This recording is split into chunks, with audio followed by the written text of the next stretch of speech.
So Tom has green. Joseph has yellow. He has red.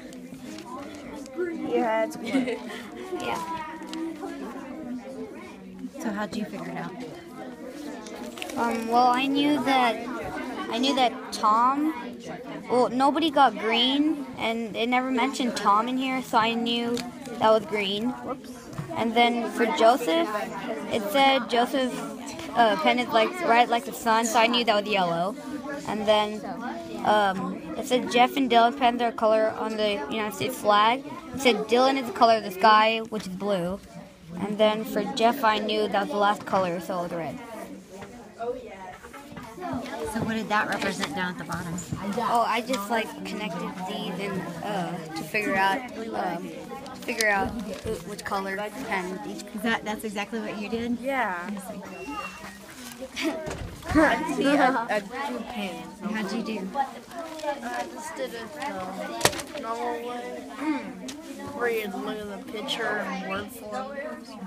So you did the chart. Your partner that you're sharing with had a way to represent it that you didn't. Should you add that to what you already have? Yes. Yes, because then it helps you when you go back to look at a problem that's similar. You need to make sure that you have those different ways. So if they had a way you didn't, make sure you add that to yours. So is that what y'all are doing, is adding someone else's? Yeah, we're doing Abby's right here. So you're adding, so what did she do that was different from yours? I worked backwards, which I went back that way, and she made a chart for hers.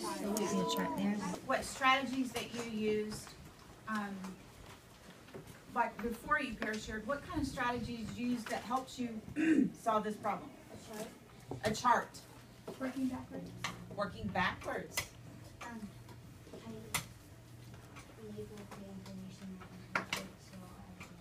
So you use labels and symbols.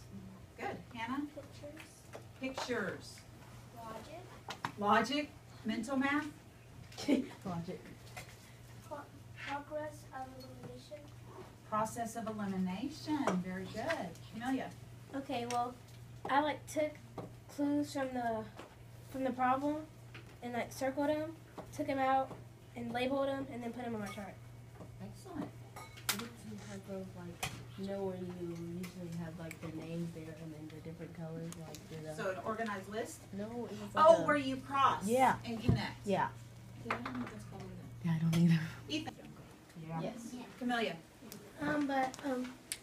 But first I didn't get the problem, because I thought at least one of them was gonna have two, because I thought it would be red, white, and blue. So one of Jeff and Dylan would have two.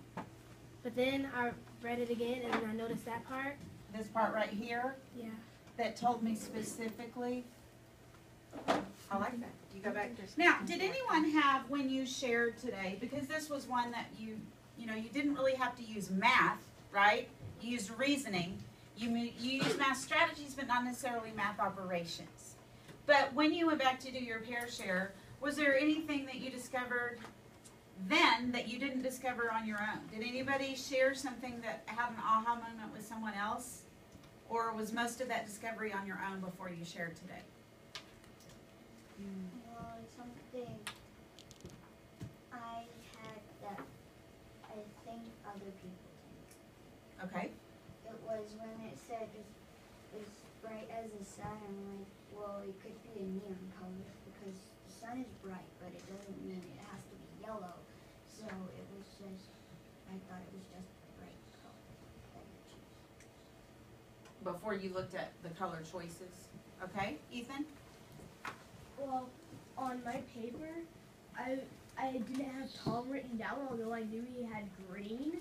So whenever we were looking at each other's strategies, I looked and I saw Tom and I saw that he had green, and I already knew he had it. Yet on my paper, I didn't have it written down. I was like, wait, why isn't Tom there?